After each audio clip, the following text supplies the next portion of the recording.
Water burst from the red earth like something long held back, finally given permission to speak.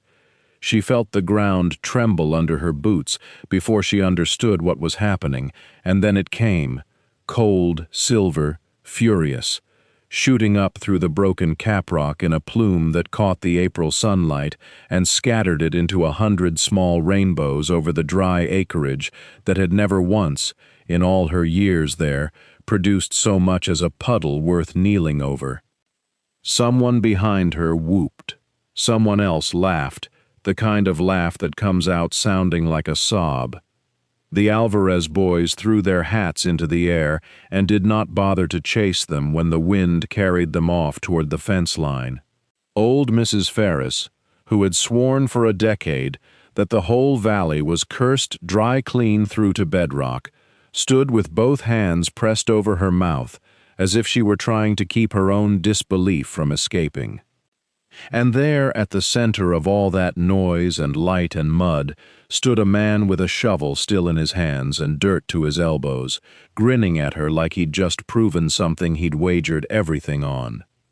"Well," Gideon said, raising his voice over the water, "I suppose we won't be needing the well after all." Miriam laughed, though her eyes had gone bright and stinging, and she reached for his sleeve without quite deciding to. "You could have told me sooner it was under the north pasture." "I could have. Where's the fun in that?" It was, she would think later, a very Gideon thing to say, half teasing, half true, the way he'd been from the very first week she'd known him, when she had believed him nothing more than an unlucky traveler with no horse and less sense. She looked at him now, sunburned, laughing, soaked to the knee, a man who owned more land than most territorial governors, and had spent a whole winter letting her believe he owned nothing at all. And she found it strange, almost dizzying, to measure the distance between that stranger and this husband. It had begun, after all, with a storm. An ordinary, mean little early winter storm that had no business arriving as early as it had, that had stranded a man outside Copper Mesa with empty pockets and no horse to speak of, and a boarding house with not one bed left to offer him. It had begun with pity, really, practical pity, the kind a sensible woman allows herself before common sense catches up. She had not planned on marrying him. She certainly had not planned on falling in love with him. And she had never, not for one single moment, imagined that the quiet, unlucky drifter she'd taken in out of Christian decency and mild curiosity was, in fact, the very man whose family's name sat on the deed beneath half the settlement's boots.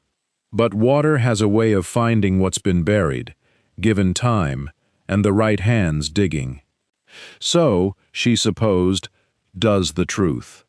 But that was months from now, months she hadn't lived yet, and if she meant to make sense of any of it, she would have to go back to the beginning, back to the first week of November, when the sky over Copper Mesa had turned the color of a bruised plum, and the wind came down off the mesa rim with a spite that didn't belong to autumn at all. She had been mending a torn hem by lamplight when she heard it. Not a knock, nothing so polite as that, but a low, ragged sound near her fence line, half moan and half curse, the kind of noise a man makes when his body has stopped listening to his pride. She'd taken the lamp out into weather that stung her eyes shut, and there he was, a stranger folded against her fence post like a dropped coat, his hat gone, his boots soaked through, snow already collecting in the creases of his coat, as if the storm had decided to bury him slowly, politely, without any hurry at all. She hadn't thought. That was the truth of it, whatever came after. She hadn't weighed the impropriety or the gossip that would follow like flies to spilled milk. She had simply hooked her arm under his shoulder, felt the shocking cold radiating off him even through 2 layers of wool, and hauled him toward her door with the particular strength that comes to a woman who has hauled feed sacks and fence posts and every other unglamorous weight of a homestead alone for 3 winters running. Inside, by the stove, he had come back to himself slowly, blinking up at her with eyes that seemed startled to find themselves still open. He told her, in a voice scraped thin by cold, that his horse had gone lame 2 days back and he'd sold it for less than it was worth just to eat, that the boarding house in town had turned him away with genuine regret and not one spare cot to offer, that he had been walking the road out of town half hoping some rancher's barn might take pity on him before the temperature dropped low enough to matter. She had looked at his hands then, not rancher's hands, not laborer's hands either, though he'd tried to rough them up with a few days' honest dirt, and felt the first small prickle of a question she wouldn't answer for months. But that night she hadn't cared about calluses or their absence. She'd only cared that a man was shivering in her kitchen, and that decency, whatever else it cost her, did not allow her to send him back out into weather that could kill.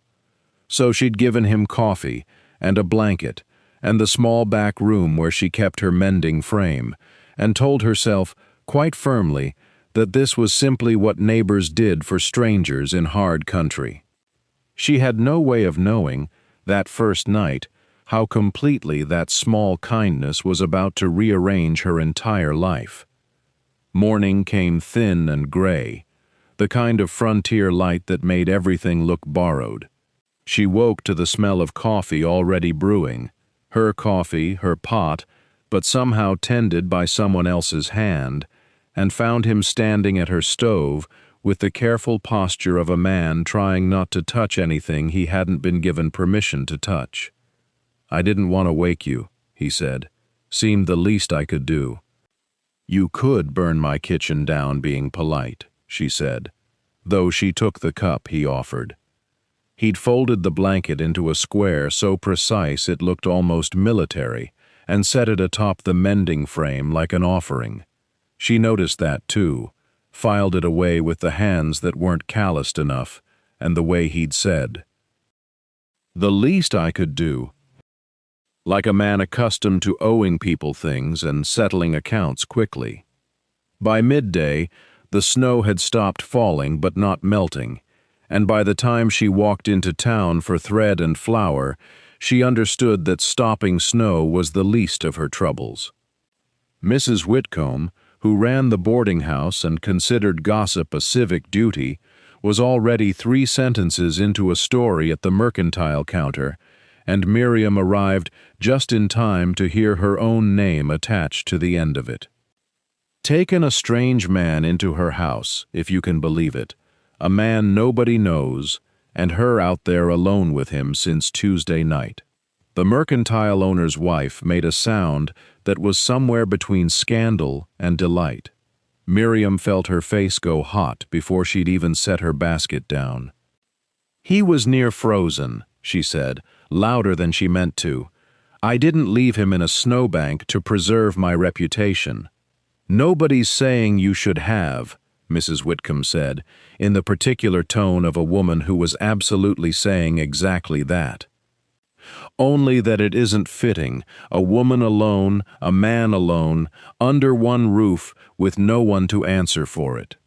There's a mending frame between us and a door that locks," Miriam said, though even as she said it, she heard how thin it sounded against the weight of a small town's imagination. She walked home with her flour and her thread, and a headache blooming behind her eyes, rehearsing arguments she hadn't needed to make in her own kitchen, but would apparently need to make everywhere else. The valley was small. Word traveled faster than weather. She found him mending a hinge on her chicken coop when she arrived, sleeves rolled, breath fogging, entirely unaware that he had become the subject of every conversation between the mercantile and the church steps. "You've made yourself useful," she said, setting down her basket.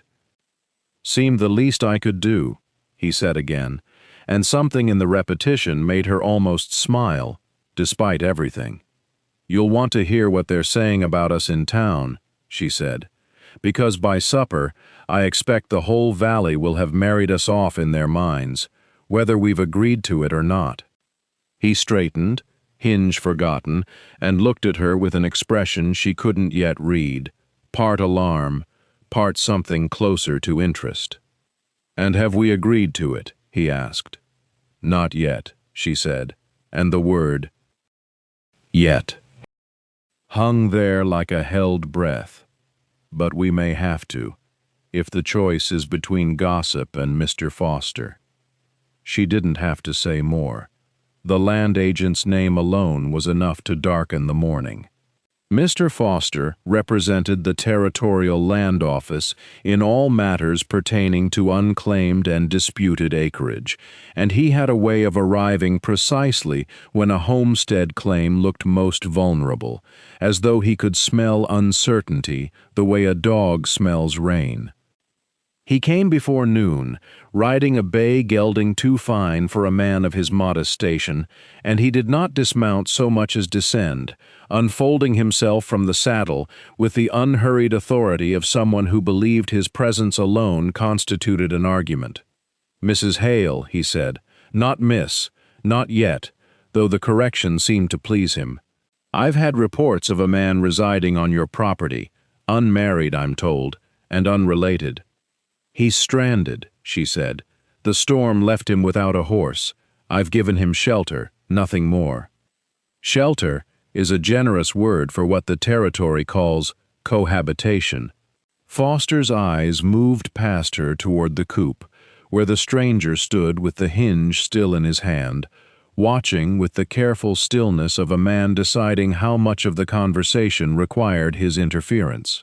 "Your claim, Mrs. Hale, depends on demonstrated respectability.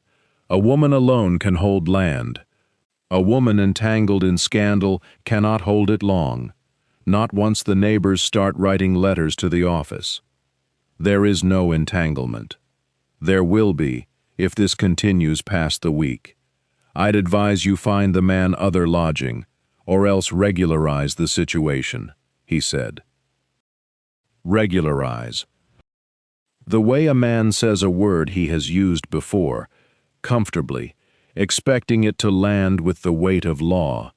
Marriage, for instance, resolves a great deal, removes the appearance entirely. The stranger came forward then, unhurried, wiping his hands on his trousers as though hinges were the only thing on his mind. "Is there truly no room at the boarding house, even now?" he asked, mild as Sunday. "Full to the rafters, and likely to remain so till the road's clear," Foster said, clearly enjoying the position he'd been given. "Which leaves you two options, and only one of them keeps this claim standing."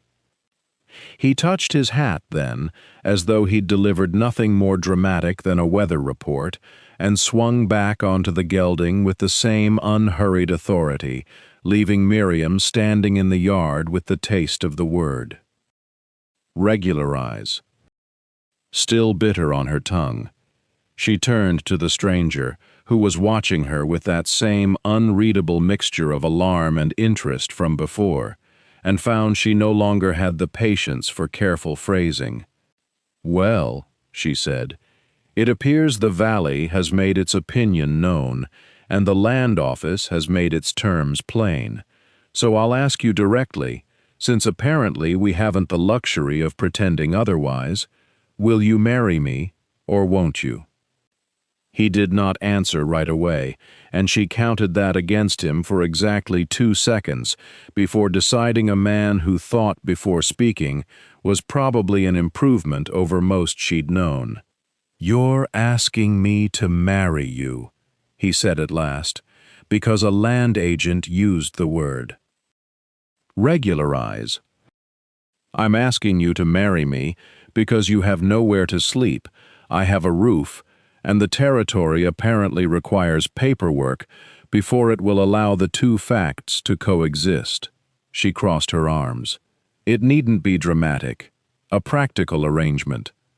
Until the road's clear and you can be on your way to wherever it is you're so determined not to name. And if I said yes? Then we'd want a preacher, and there's one in town who owes me for mending his good coat twice this year, so he's unlikely to ask too many questions. She heard herself talking faster than she meant to, filling the silence before he could fill it with refusal. It ends the moment the passes are clear.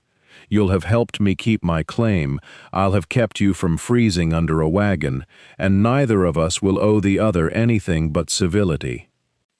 He looked past her toward the adobe, its crooked chimney, the henhouse leaning like it was thinking about giving up entirely, and something in his face shifted, not calculation exactly, but relief, quick and quiet, the kind a man tries to smooth over before anyone notices it's there. She noticed anyway, filed it away as odd, didn't ask. "There's a condition," he said.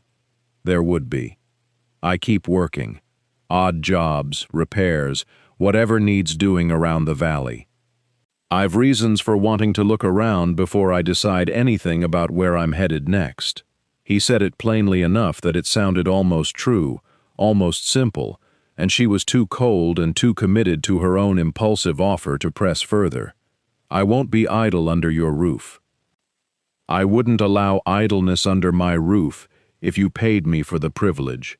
She put her hand out, the way she'd seen men do over a fair trade at market, because it seemed like the sort of gesture the moment called for. "Then we're agreed. A marriage of convenience, plain and temporary, and not a word more said about it than needs saying." He took her hand. His grip was steady, his palm rough in a way that didn't quite match the rest of him, too careful, too unbruised by real want. "Agreed," he said. Behind him, wind moved through the bare cottonwoods along the dry creek bed, and somewhere past the ridge, a coyote called once and went silent, as if even the valley understood the peculiar shape of the bargain being struck in that yard. Miriam felt a flicker of something between triumph and terror, the sensation of having leapt before she'd properly measured the ground beneath her. She did not yet know she had just married the man who, in some fashion she could not have guessed, already owned the ground itself. The justice of the peace signed his name with the flourish of a man who'd married half the county and buried the other half, and pronounced them wed before the fire had properly caught in his little iron stove. It was over faster than a barn-raising vote, and twice as strange.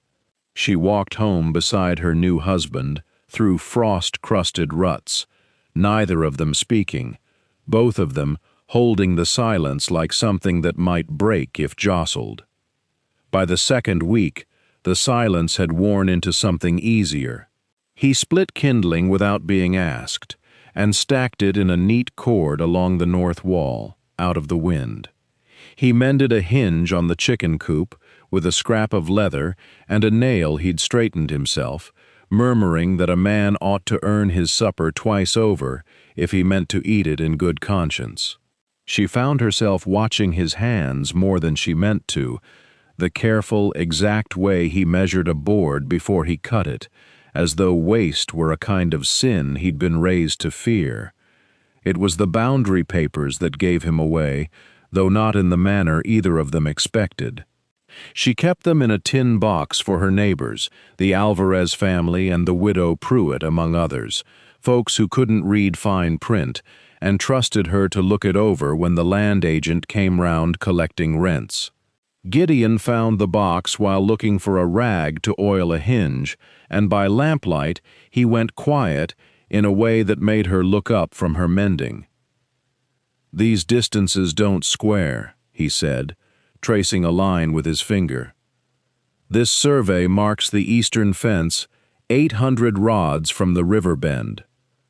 But look here, the older filing says 600. He glanced up, and something crossed his face too quick to name. Somebody redrew this map, and not carefully. Land agent says the new survey's the one that counts. Maybe it shouldn't. He set the papers down like they were hot to the touch. I've done some surveying in my time, rough country work. I could walk the old markers if your neighbors would allow it. She should have asked more questions about a drifter who spoke of survey chains and section corners like a man reciting scripture he'd memorized young. Instead, she only nodded, because it was useful, and because the fire made his face look kinder than caution allowed. Then, one evening, he set the papers aside entirely and asked about her own dry acres, how deep the well ran, whether there'd ever been a spring on the land before the drought years took it. She told him what her father used to say about a seep near the old cottonwood that dried up before she was born. Ground remembers water longer than folks think, Gideon said, already reaching for a stick of charcoal to sketch the lay of her land onto the back of an old letter. If it ran once, it may run still, just gone under, hiding from the sun. They found the cabin 2 days later, half collapsed under a stand of piñon, the kind of place a man might walk past twice and never see if he wasn't looking for exactly that shape of shadow. He was looking. He'd asked around town about the old survey crews who'd worked the valley before the drought years, and an aging rancher, chewing tobacco on his porch, had waved a hand toward the ridge and said, "Cabin up there, if the roof's still got any opinion about staying on." The roof had very little opinion left. But the walls stood, and inside, beneath a nest of pack rat leavings and a blanket stiff with age, they found a tin box that hadn't been opened in what looked like 20 years. "Careful," he said, when she reached for it too quickly. "Damp gets into old paper, and it goes to lace." She was careful. She always was, with things that mattered. It was the same hand that mended torn hems without leaving a scar in the fabric. Inside the box, 3 folded maps, their creases gone soft and pale, and a set of surveyor's notes in a hand so cramped it looked like the writer had been trying to hide his own thoughts from himself. They spread the maps across the one dry corner of the cabin floor, weighting the curling edges with stones. The oldest map showed boundary lines drawn in a confident, careless sweep, cutting straight through what she recognized, with a jolt, as the very ridge behind her own homestead. "That's not where the fence line runs now," she said. "No," he agreed, tracing the discrepancy with one finger, not touching the paper itself. "Somebody moved it. Not by accident either. Look how clean the correction is. Somebody redrew this whole stretch and gave the better grazing land north of the creek to a claim that wasn't recorded until years after the fact." "Cheated," she said, before she could soften the word. "Maybe," he said, and something crossed his face then, quick, troubled, gone before she could name it. "Or maybe just managed, poorly, or with a purpose. Hard to tell from paper alone." She looked at him in the gray light coming through the broken roof, snow beginning to sift down through the gap like flour through a sieve, and thought, not for the first time, that he read old boundary lines the way other men read their own family Bibles, with a familiarity that had nothing to do with idle curiosity. "You keep saying maybe," she said, "like you're arguing with somebody who isn't here." He folded the map along its old crease, slow and deliberate, buying himself a moment. Bad habit of mine, arguing with ghosts. She let it go, because the wind was picking up outside, and the light was failing, and there would be time, she told herself, later, to ask him plainly what ghost kept looking back at her from behind his eyes whenever the talk turned to land that wasn't his. The old stage station sat 2 miles east, half swallowed by drifted snow, its sign long since fallen and split for some traveler's kindling. They reached it at dusk, leading the borrowed mule between them, and she thought it looked less like a building than like a memory that had forgotten to disappear properly. "Nobody's run coaches through here since before the war ended," she said, stamping snow from her boots at the doorway. "Why would anybody keep records here?" "Because nobody thought to look," he said. And there it was again. That certainty in his voice that belonged to a man who already knew the answer before he asked the question. Inside, the station smelled of dust and old leather, of mice and abandoned purpose. A counter still stood along one wall, its ledger drawer swollen shut with damp. He worked at it with his knife, patient as a man picking a lock he'd picked before, and when it finally gave, it gave all at once, spilling a slim leather book onto the floor between them. She knelt and opened it before he could stop her, not that he tried. The handwriting inside was neat, official, dated in a hand that had clearly meant these words to last. Not the boundaries she'd seen on the county's newer surveys, but older ones.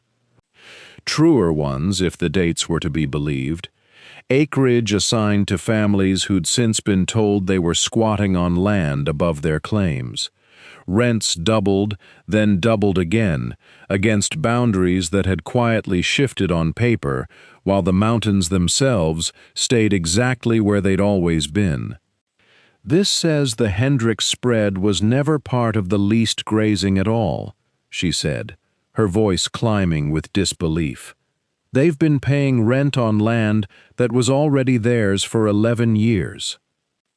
12, he said quietly, reading over her shoulder, and something in the certainty of the correction made her go still.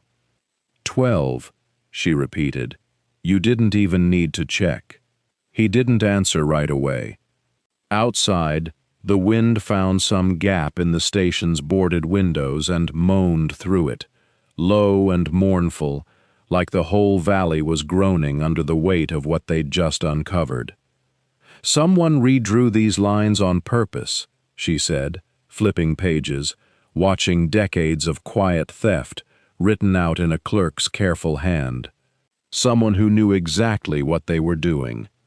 Or someone who inherited a mess and didn't know how to unmake it, he said, and his voice had gone strange, careful, the way a man speaks when he's choosing each word off a very short list. She looked up at him, ledger heavy in her lap, snow ticking soft against the boarded windows, and for the first time since the storm had stranded him at her door, she felt something colder than the weather settle into her chest. "Gideon," she said slowly, "how do you know so much about a grant you claim to have no stake in?" He met her eyes across the lamplight, and for one long moment she watched him decide whether to finally tell her the truth.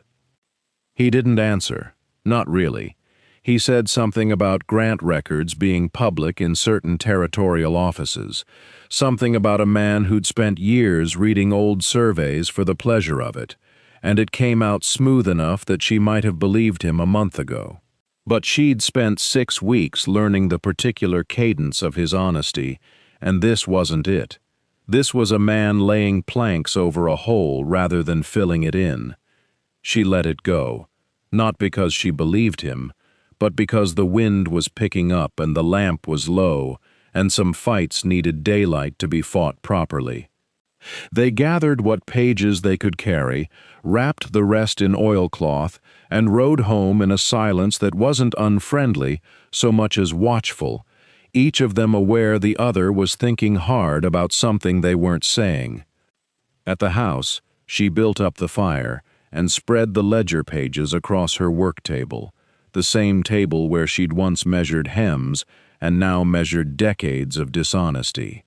She sorted by year, by handwriting, by the faint smell of mildew that clung to the oldest sheets. Gideon went out to see to the animals, and she was glad of it, glad of the quiet, glad of a task that asked nothing of her heart.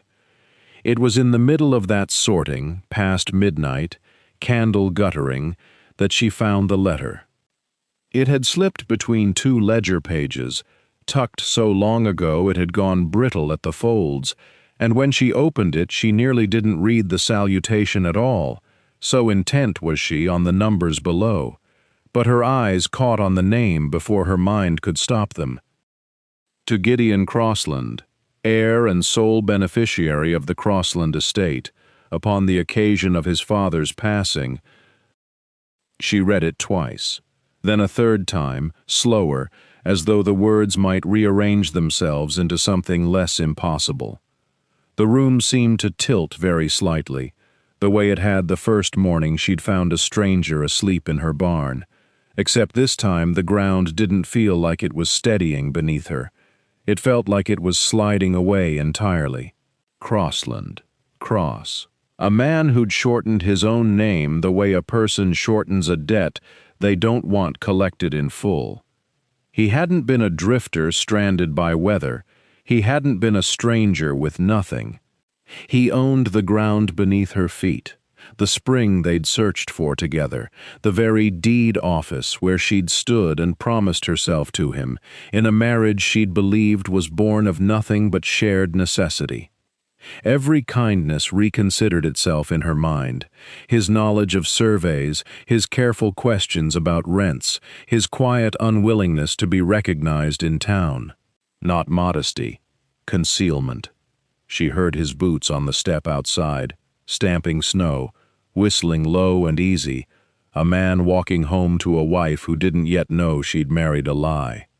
The door opened on a gust of cold air, and his cheerful whistling, and she was standing there holding the letter like a wound she couldn't hide. He stopped whistling. "You're Crossland," she said, before he could offer any greeting, before he could stamp the last of the snow from his boots and pretend the evening was ordinary. "Not Cross. Crossland. The whole valley belongs to you. The leases, the rents, my neighbor's fields, the spring under my own land. You've owned it since your father died, and you let me stand in that deed office and marry a stranger I thought had nothing." He set down the sack of flour he'd carried from town, slow, careful, as though sudden movement might break something already cracking. "I meant to tell you." "When?" The word came out sharper than she intended, sharper than she'd known she could sound. "Before the wedding? After the spring? Once you'd decided whether to sell the ground out from under all of us and ride off richer for it." "That's not—" He stopped himself, exhaled, tried again. "I came here anonymous because the estate's books didn't balance, and I didn't trust anyone wearing my name to tell me why. I needed to see it plain, without people bowing and lying to my face. I never planned on a storm. I never planned on you. So I was an accident of your investigation. You were never that." His voice had gone low, urgent. "I was going to tell you. Every week I told myself tomorrow. Once I understood the ledgers, once I knew what I meant to do with all of it. Sell it, keep it. I didn't know myself yet. I didn't want you looking at me the way you're looking at me right now before I'd even decided. You let me fall in love with a man who doesn't exist." The words hung there, raw, and neither of them moved to soften them. Outside, wind pressed against the shutters, the same wind that had once stranded a nameless traveler at her gate and made her believe she was doing him a kindness. Now the kindness felt like it had been offered to a mask. "I exist," he said quietly. "The name's different." Nothing else was a lie. Everything else was built on that lie. She folded the letter along its worn creases, precise, deliberate, the way she might finish a seam she no longer wanted to look at. "I don't know what you are to me now. A husband, a landlord, a stranger twice over." He didn't argue. He only stood there, hat in his hands, while the fire popped low in the hearth, and the distance between them grew wide and silent as the snowfields beyond the window, two people bound by law, undone by truth, unsure which one of those would survive the winter. He left the cabin before dawn, and for one terrible hour she thought he might not come back at all. But he returned on foot, boots crusted with frost, and behind him trailed half of Copper Mesa, the miller, the blacksmith's wife, the land agent with his ledgers clutched to his chest like armor. He stood on the porch step, where a nameless traveler had once stood shivering, and this time he gave them his real name. Gasps rippled through the gathered crowd. Someone dropped a coffee tin. The land agent went the color of old paper. But Gideon didn't flinch. He laid the hidden ledger open on a barrel for all to see, pointed to the redrawn boundaries, and told them plainly, the maps had lied, the estate had lied, and every family who'd overpaid rent on land that was rightfully theirs would be made whole. He announced it there in the cold, breath fogging with each word. Settlers could purchase their homesteads outright, at fair prices drawn from honest surveys, not inflated numbers scratched out by men long dead. The Crossland estate, he said, would exist to serve the valley, not drain it. Miriam watched from the doorway, arms crossed, unsure whether to believe the man doing the confessing or simply the deed itself. But she saw how the miller's shoulders loosened, how the blacksmith's wife pressed a hand to her mouth, how something like hope moved through the crowd like sun-breaking cloud cover. When the townsfolk finally scattered, murmuring, disbelieving, cautiously grateful, Gideon turned to her. "There's one more thing," he said, "if you'll let me." He didn't wait for forgiveness before he set to work. He simply began, the way he always had, with his hands and his instruments. He walked her dry acreage with the transit and chain he'd once used to survey another man's land under another man's name, sighting lines across the frost-hardened ground, murmuring calculations under his breath, like a man praying in a language only he understood. By mid-afternoon he stopped near the old fence line, crouched, pressed his palm flat against the earth. "Here," he said, "beneath this ridge, the old maps show a channel that vanishes, but water doesn't vanish, it hides." They dug where he pointed, spelling each other with the shovel until her arms ached and her breath came ragged. The soil darkened, then darkened further, then, impossibly, glistened. Water, real water, seeping cold and clean into the hollow they'd carved, exactly where he said it would be. Miriam knelt beside it, fingers trembling as she touched the wet earth, and for one unguarded moment she looked at him, not as landlord, not as stranger, but as the man who'd spent a whole day proving something to her without asking for anything in return. The wind shifted, gentler now, carrying the scent of thawing ground. Spring came to Copper Mesa the way forgiveness comes, slowly, then all at once. By April, the spring they'd uncovered had carved itself a proper course, feeding a trough, a garden, a small stand of willows someone had planted on faith alone. The dry acreage that had once cracked beneath a woman's boot heel now held green in its palm, like a gift it had been saving all along. Cattle grazed where sagebrush had scratched at nothing.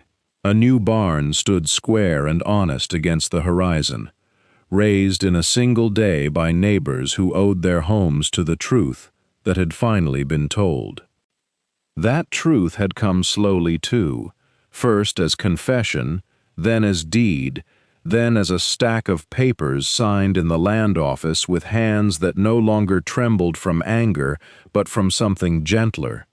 He had stood before the whole settlement, hat in his hands instead of on his head, and told them plainly who he was and what he intended. Not a sale, not a reckoning, but a restructuring. Fair prices, honest boundaries, deeds redrawn to match the maps that told the truth, instead of the ones that had told a lie for 30 years.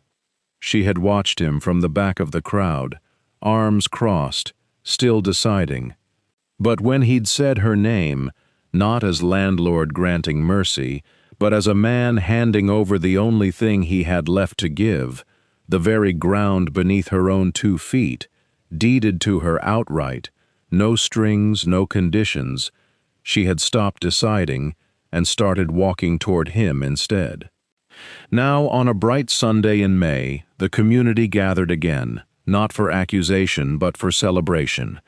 Tables groaning under bread and stewed fruit, children, other people's, laughing, unbothered, chasing a dog through the new grass. The minister who'd married them once out of necessity stood before them again, Bible open, sunlight catching the pages. "Do you take this man," he asked, "not for shelter, not for name, but for love freely chosen?" "I do," she said, and meant it the way a person means the truest thing they've ever said. He answered in kind, voice steady, eyes wet, in a way he didn't bother hiding anymore. When they kissed, the whole valley seemed to exhale, the settlers who owned their land at last, the spring that had waited underground for someone patient enough to find it, the woman who'd married a stranger for shelter and found, instead, a home. Later, walking the fence line together, as the sun dropped gold behind the ridge, she leaned into his shoulder. "Convenient marriage," she said, laughing softly. "Best deal I ever made," he answered, and pulled her closer. Home, finally meaning exactly what it should.